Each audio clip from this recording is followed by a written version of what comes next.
how to order from the Shein app. So first we need to select the product that we want to order. So we can choose whichever one. I'm going to do this as an example. So the first step is actually adding this item to our cart. So after we add it, we will need to select a size. So let's do medium. You can also select the color that you would like, and you will instantly see a preview of what it's going to look like. So then you want to add this item to your cart.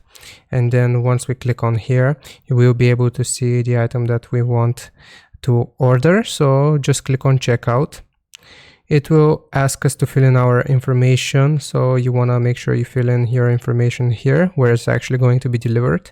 And then you will have to choose a payment method. So you can do PayPal, you can do credit or debit card, and also Apple Pay. So I'm going to do debit or credit card. You can also apply a voucher here.